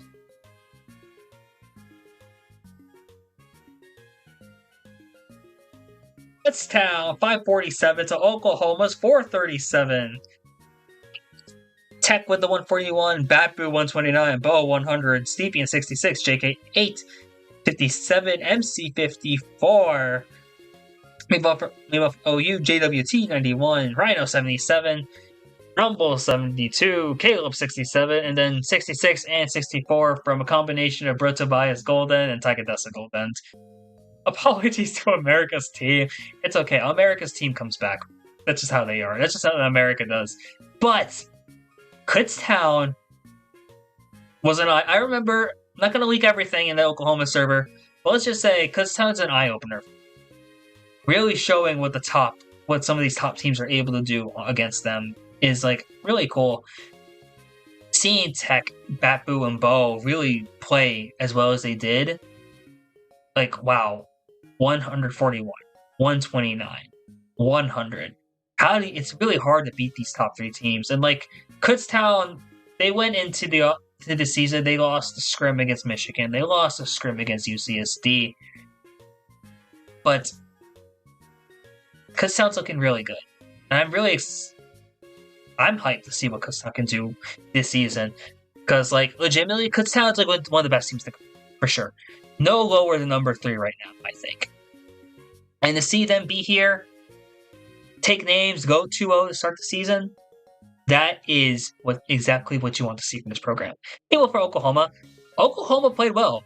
Legitimately. I don't think Oklahoma played bad. It's just that Kutztown just kind of hit that other level, at least. And then it's hard because a lot of Oklahoma's best tracks are also Kutztown tracks that they're good at. So it's really hard to get them on. But hey, Oklahoma learned that they have their own secret weapon here. So they got top 4 in a track, and I'm excited to see it. They're going to be picking that more often because, hey, I actually really like that course with that team. So, but yeah, Kasenja's the beast. And yeah, Oklahoma, good work overall from them. Like, there's no weak point in Oklahoma still, even with like average low, even with a 64.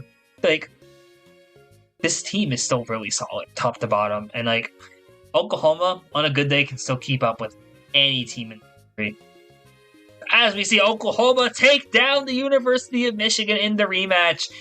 517 to 467. Golden with the 115. Rhino Bites 94. Breto Bias 87. Rumble 81. JWT 74. Caleb 66. Meanwhile, from Michigan, Whooper goes Whoop with the 152. Short with the 91. Maybe 75. C2D2 64. Moment 45. Cat 40. Now, keep in mind, this is a Michigan without Crow, but still, you take the wins you can get here. And if you're Oklahoma, that's a win on Michigan, and that's a very well-deserved win. Because Michigan got 9 out of 12 track picks, I think, again. But to see Oklahoma really break through, Gold End, 115, Rhino, 94, both over short. Like, though that's big. To see 3, 4, 5, 6, 8, 9. Oh, 2, 3, 4, 5, 6, 8, 9. I was like, I was very confused. I'm like, this is Oklahoma special. Almost.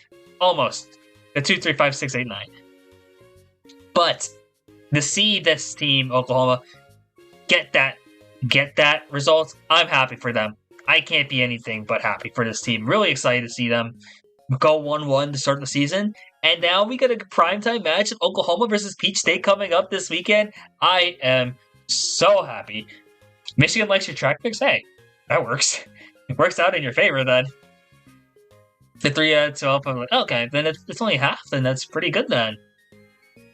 And then Michigan, no Crow is going to hurt because the reality is Michigan is very top heavy at the moment. Toad, C2D2 maybe are still developing. So they really do need Whooper, Short, and Crow at the moment because those 3 really, they make the rest of the team better. And Whooper and Short definitely make their team better, but the other players are less experienced and they really just learn a lot from the vets on the team. Because it's like 3 vets and then like rookies pretty much. So to have that better leadership is massive, and then not have Crow there, their Fire Hydrant player. I think Fire Hydrant for sure. It's harder. It makes things much harder, and it's a rough thing for Michigan because Michigan struggles to gather on Saturday nights. So if they're not able to gather, their lineup kind of dips in terms of level. Like that's from what I've noticed. And like yeah, a lot of Michigan's still good. But they do need to have like their top players there, or else it gets kind of rough for them sometimes. But overall, once these players develop, these players are going to be scary. And we might get to a point where Michigan has like a 6-player lineup that is just horrifying.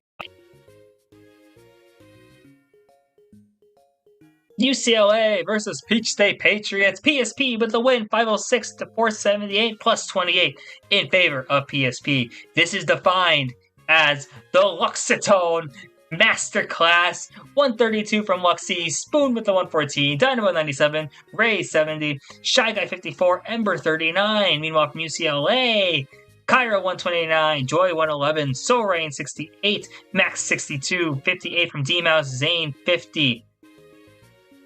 This must have been an amazing match to watch, honestly. To see Luxatone go crazy.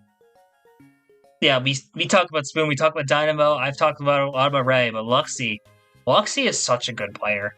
And I'm really happy to see that 132. This is like a validation game. The legacy game. Agreed, Rumble. To see Luxatone really do stuff like this, I am so happy for it, honestly.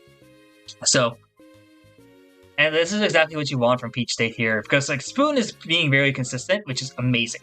And like Spoon, I think Spoon has a case for MVP this season. I'm not going to lie to you. I think Spoon has a very good case for MVP.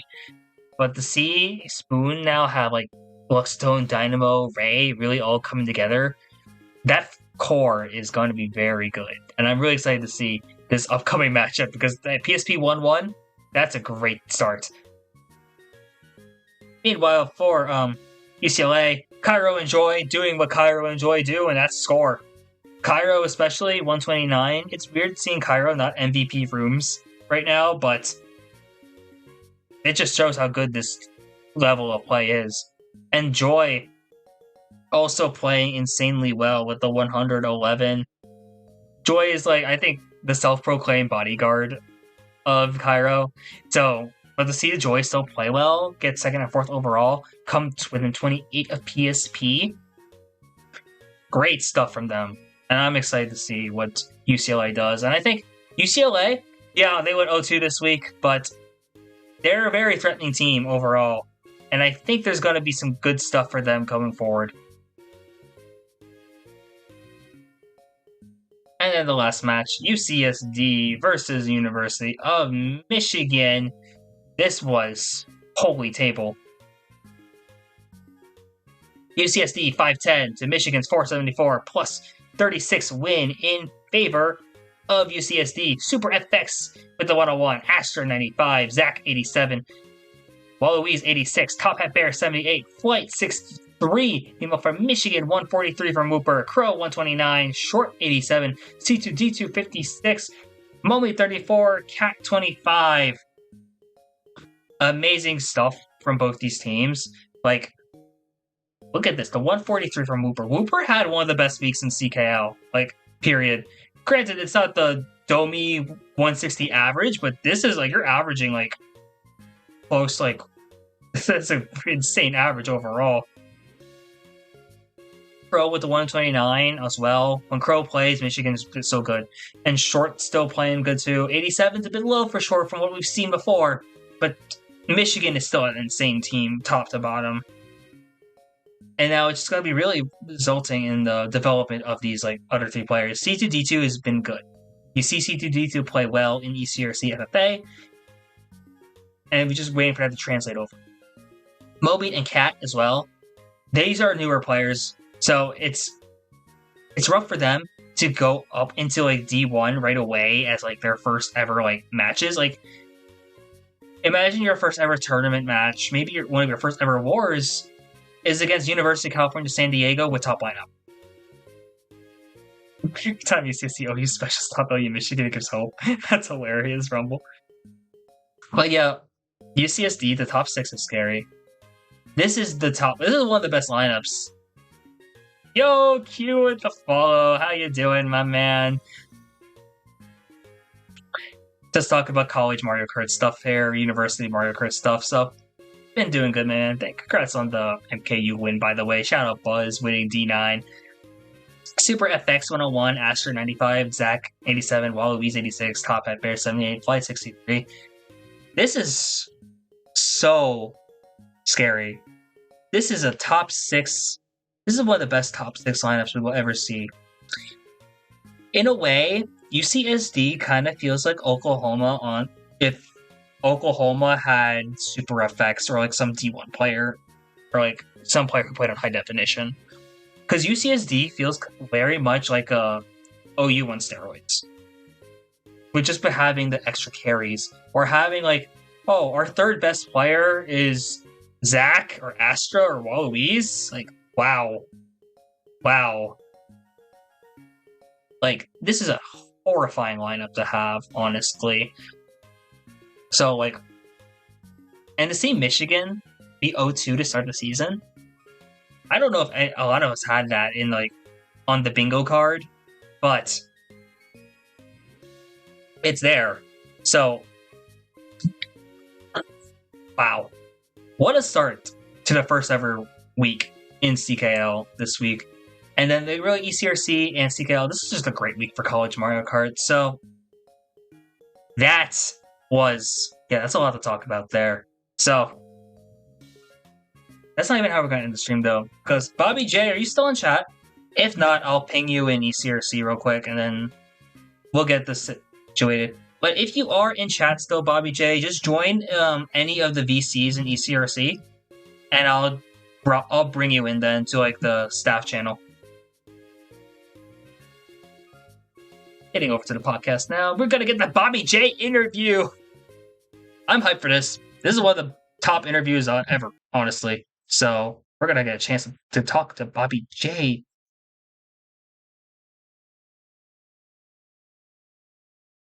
I remember in December thinking Michigan goes to destroy D1, yeah. But then, yeah, seeing Oklahoma being one of the teams they beat, that's fun as heck. Yeah, shout out to Oklahoma. Okay, let me get into VC. Let me also pull up my questions.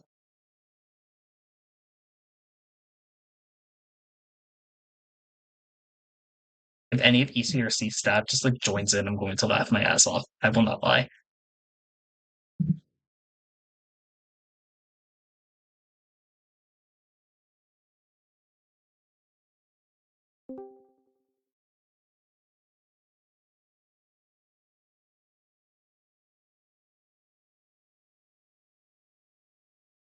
Hey, let's drag him in.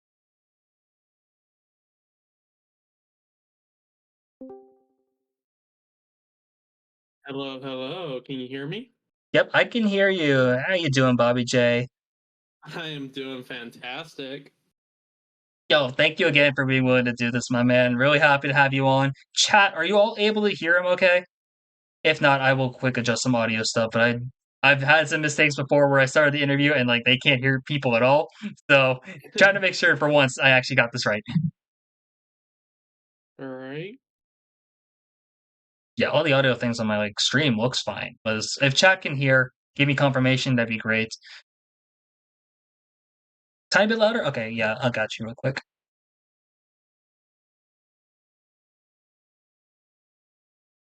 Can you talk a bit, Bobby?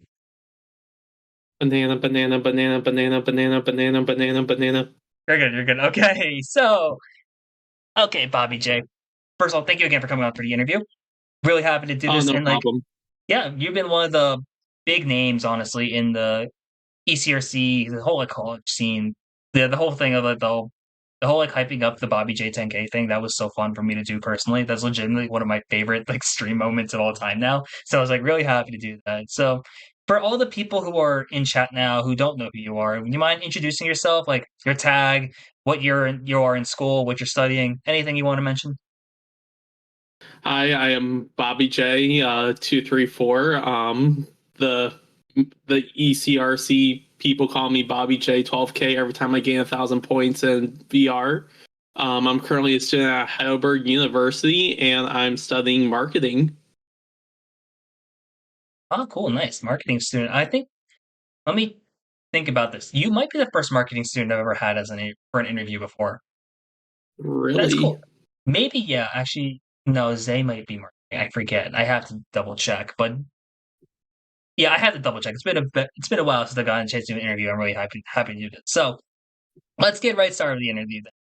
How did you get involved with competitive at Mario Kart?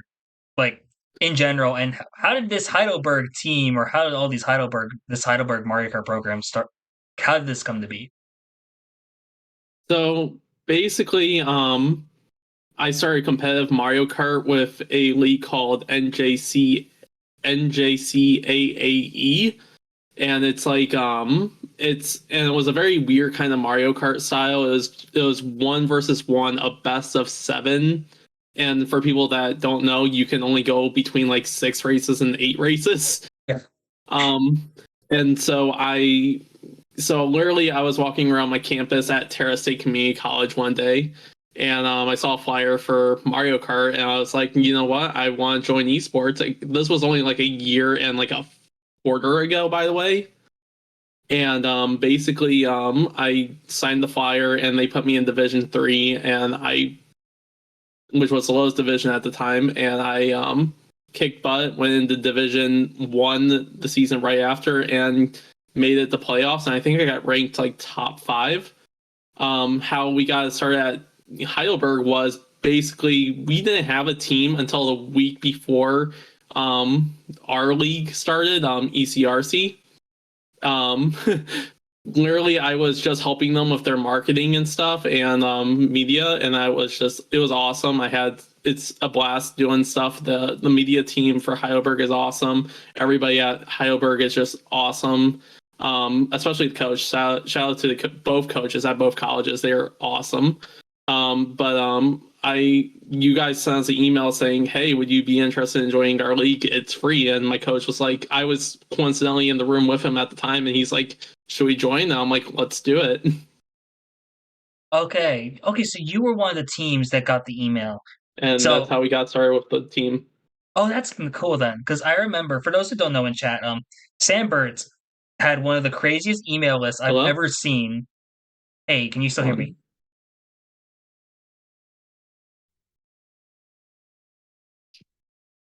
You there? Oh my gosh, hold on. Oh, Uh, I don't know what's wrong with this. Hold on, sorry. no, you're good. Let me know when you're good. Can you repeat your question? Sorry. I guess I'm going to just be listening through stream. Okay, that's fine. That's fine. Okay, so what was I talking about? Okay, so for chat who doesn't know, Sandberg sent out a massive email list, and it was like I remember seeing like 80 schools minimum to advertise ECRC. So I'm like really happy to see that like here's Heidelberg got in then as one of those schools for like for ECRC because like really shout out to Sandberg for a lot of that because that's been absolutely insane. But okay, moving on to the next question then. Whenever you get a chance, you're having a great run in ECRC Division 4 FFA. Talk to me about how the season's gone for you so far. I'm absolutely loving the season. Like the people that we compete against, or I get to compete against, I absolutely love. We first week I was like, "Are you guys excited?" And someone from what was it, McDaniel was like said they were a little bit nervous. I was making jokes with them. I was trying to be like polite and like, but like I love the people. They bring a challenge to the league, and I support every one of them, and they're all doing fantastic. And I love them, but I'm probably going to win this season because I want to win this season. Yo, that's hype. Would love to see you win the season. But yeah, you have a really competitive division. And like, that's actually one of the most exciting things, I think, because like your division's like really close. Like, correct me if I'm wrong, but it feels like there's been multiple winners in your division so far, just like week after week. Yeah, I believe so. It's always been it feels like it's always been a different winner depending on like who's just it's just crazy to see how like the different people that like get up top and stuff. Yeah, that's the beauty of it, honestly. And that's my favorite thing about ECRC this season has really just been how closely competitive it is, like across all divisions, and D4 especially has been really cool. So you mentioned in your previous league you did like 1v1 instead of like big free for all lobbies. So like talk to me about like what the difference in that is, especially like as a player. Like are you approaching it differently going from like different formats or basically whatever you have to say about that?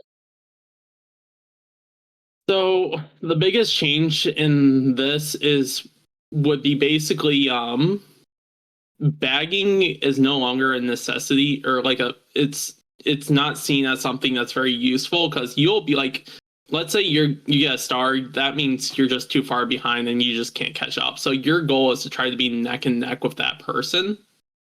And it's there's also no comms, by the way, there's no Yeah. comms. And your goal is to always be neck and neck, and your goal is to just be lucky with the items. So also being like very defensive with your items is a big thing, and attacking only when you know you're able to attack.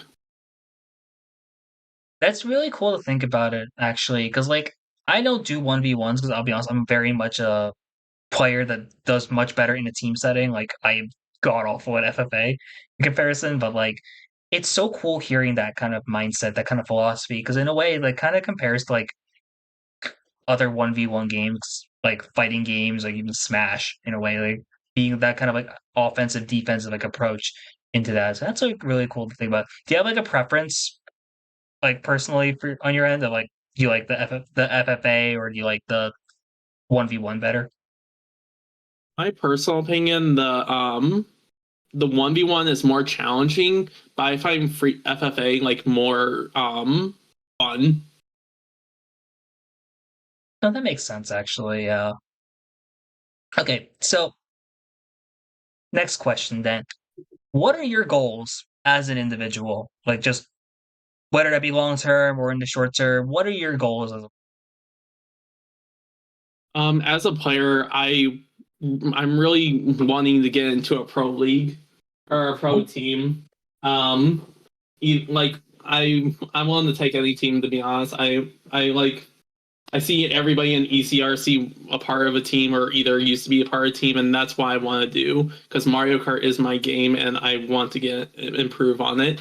And my goal is to like one day go to the biggest Mario Kart stage, which I personally believe is either MomoCon or like the Nintendo, the one hosted by Nintendo. Oh, that'd be insane to have you over at MomoCon actually, because like yeah, it'd be really cool to have you. Have you ever gone to like any tournaments like any in person stuff yet? The only tournament I have ever been to is the one hosted by that was hosted by Heidelberg, and it was just a small community Mario Kart where we actually had some really challenging players, and we had actually a 3D printed trophy that was like a blue shell on top of a trophy. Oh, okay, okay. Cool trophy. I will say that. But okay, so you're in Ohio, right? Heidelberg is like Ohio. I'm pretty sure. Yes, Heidelberg is Ohio. Okay, and are you a Ohio resident, like even out of school? Yes, I actually live like 2 minutes away from my college Oh, by okay. walking So distance. So the fun thing is, Ohio is actually one of the biggest like in-person Mario Kart scenes like in the country. Like Ohio like runs a lot of the big tournaments. Like Sandusky, Ohio has Riptide, which I went to last year, and that was legitimately one of the best tournament experiences I've ever been to. But there's a lot of like smaller events, like they're basically like almost weekly, if monthly for sure. But they have a lot of like events like in Ohio. So have you heard of US Mario Kart by any chance or USMK? I have not actually. Got you. So there's like a few players, like one in chat and some in like the scene. Like the in-person Mario Kart scene is getting really cool. It's like getting really big now. Like there's a bunch of people like myself included who are going like MomoCon, but like especially in Ohio, that is definitely a scene you should totally reach out to. So if anyone in chat wants to drop the USMK server link, feel free to do so just to get Bobby J in there because I think Bobby J like LAN appearances will be like will go so crazy, honestly. But going on then, you said you want to be going onto like teams and all that also, right? Yes. That's exciting. Have you okay, not follow up question. The okay, first of all, Spoon put the Discord link in chat. So if you want to join that to we'll follow up with US Mario Kart, that's totally something you should look into. But All right. you did the quads recently in ECRC. Was that the first time you ever played in like a team setting? That was the very first time I have ever played in a team setting, and it was interesting to say the least. Yeah, tell me about that because you can ask a lot of the players here. A lot of us have gone from casual to maybe some of us have done like FFA or singles, or some of us went straight into the team setting like I did. So like talk to me about that. You because you've done a lot of variety formats, but how is the team setting different compared to everything else you've done? The team setting is very different because one, you have to communicate with your teammates. I have learned with watching streams and just doing that in general, communication is key because not going to point any fingers, but I kind of got rainbow starred by my one player 6 times. um and it was just we need to learn communication, and like communication is just the biggest thing when it comes to teams, and figuring out placements and knowing where your teammates are is also just a big thing. Oh, for sure, yeah. Like I think you can ask anyone in chat or anyone in this community when you make the jump into like a team setting, the hardest thing is the learning the communication aspect, learning like the actual like playing as a team, especially because like when I think people think team, they think like team mode on like the red and the blue flags and all that, but now is like you have to worry about like team killing, all that. So it's a big jump. So for sure, it's something you gotta learn, have that learning process. Chat is asking a question. Do you guys play in person, like when you do teams?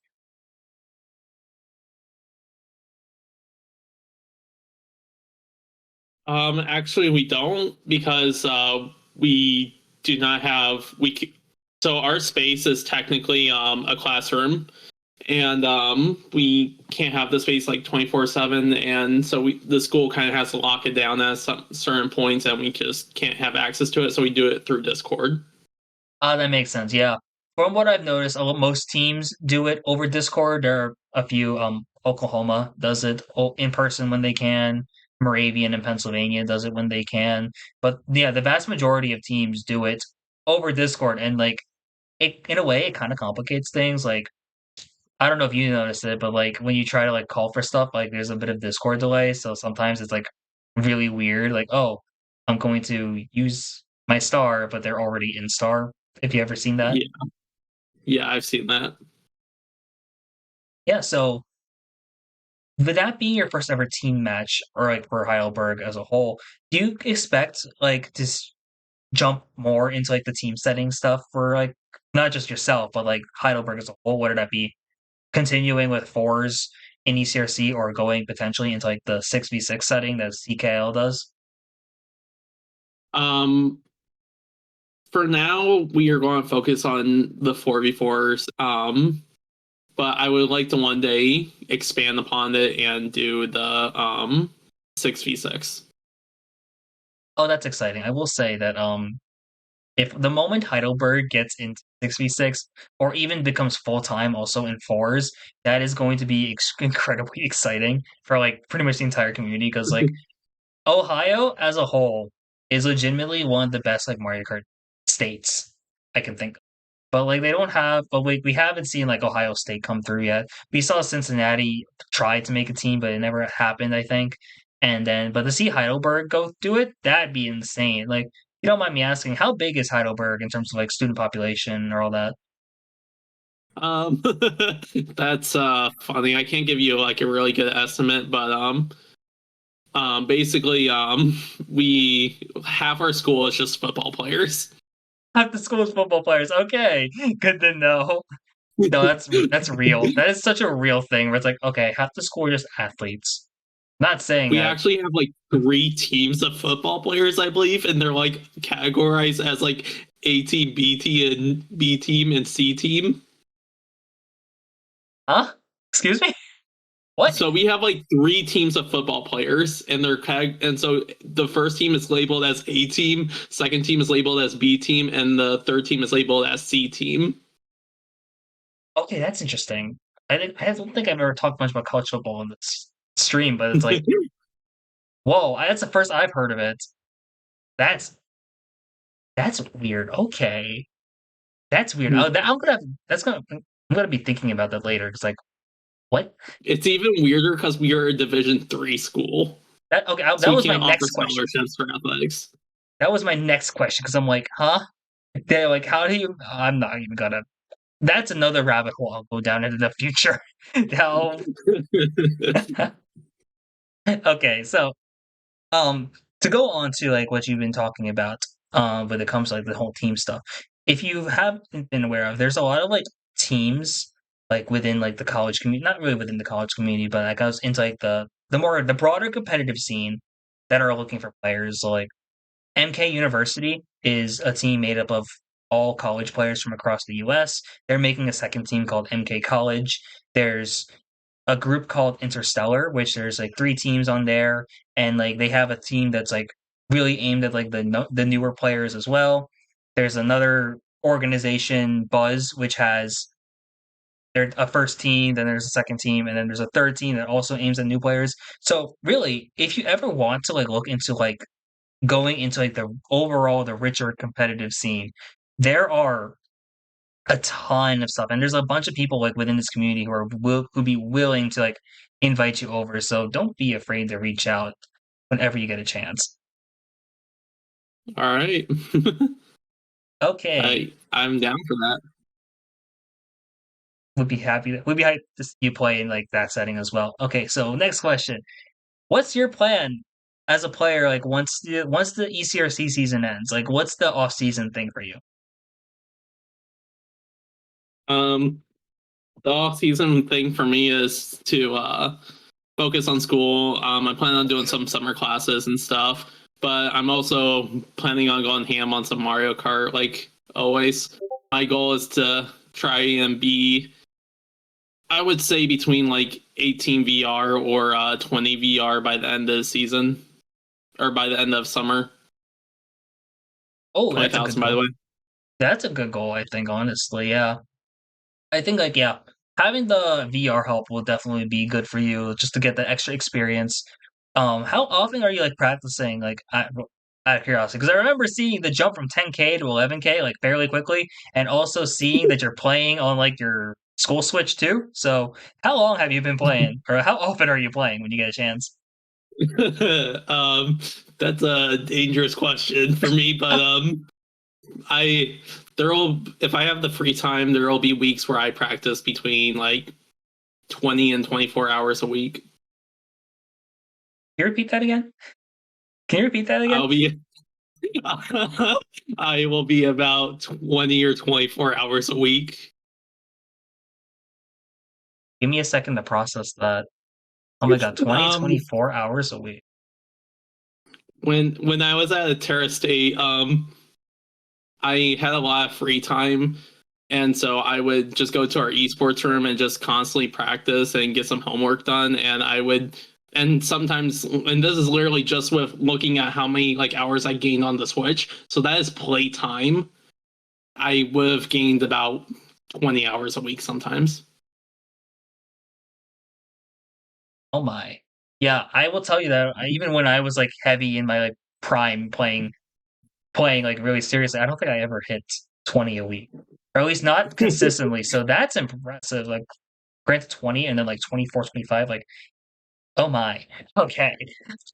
So yeah, happy to hear it's working though, because you've been putting up work in Division 4. That's actually something else. Um, what if how's your experience been in this community so far? That's always something I like asking people, especially like players who are like newer to like the ECRC or the CKL scene. So like, how's this community been for you so far? I love the community. Like we, if on Discord we always just joke with each other. I love just asking people for 1v1 matches. It's like literally my favorite thing to do, and just race and see what I can do to improve and how to get better. Lemon has literally like physically, he will drain me, but it will be, I will always learn something from him. That's great. Yeah, the learning experience But from there is always good. yeah, it's, I love the community. I love the Discord and everybody in it. They're all awesome, and it's always just fun talking to them. Happy to hear it. Especially Samber, aka Kitten. Yeah, happy to hear it. Yeah, because like yeah, the community is always my favorite thing about the scene. Like legitimately, like I graduated like last May, so like I come back though for the community. Just always been super fun for that. Really happy to hear that like people who are jumping into the scene for the first time, using the college league as like a platform for that. Love to hear it there. So I'm gonna quick wrap up the interview soon because I didn't realize I've been streaming for 2 hours and I gotta go. But is there anyone you want to shout out real quick? There's a couple people I want to shout out actually. The biggest one, I'm gonna start with the biggest one first. I want to shout out my mother. She is Let's my go. biggest fan. She is literally the reason I keep on playing. When I do photography, she's always liking my photos. She's always loving me, and she's just like my biggest fan in general. And she will always be like Mama Bobby J to me. She is literally my biggest fan, and I will always appreciate her for that. She is literally one of the best moms ever. And I just want to give a shout out to my friends JT Man and Frank. They play with me constantly. They go up against me constantly, and we just race each other all the time. They live in New York, but we race each other, and they always tell me how good I am, and I'm like, I don't think I'm that good. And they're like, Corbin, you are that good. And I'm like, oh, okay, let's do it. Um, and then just a big shout out to Terra State Community College for helping me like discover esports and me learning how the how esports works, and just for getting me into esports. Always appreciate Terra State. And lastly, Heidelberg, you guys are awesome, and I love you. Great shadows. Yeah. So, yeah, once again, thank you again for stopping by and yeah, amazing getting a chance to talk to you, Bobby. Anything else you want to say before we wrap up? Um, Life's always going to give you random stuff, so make sure you go forward and just hit those red shells with a banana. That's great stuff. But yeah, thank you again for the interview. That was really fun, and wishing you luck rest of the season. Got a couple weeks off pretty much for ECRC, but really excited to see what you do the rest of the season. And hey, good luck, my man. Of Thank you very much. See ya. course, yeah. Have a good one, man. Have a good one.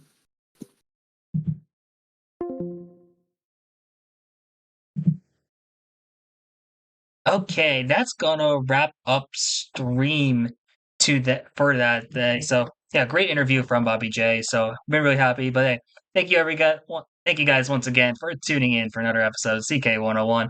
Gonna be coming back next week with more CKL recap stuff as well as some other things going on. But for now, that's gonna be it for me tonight. So once again, thank you guys. Hope to see you guys next time.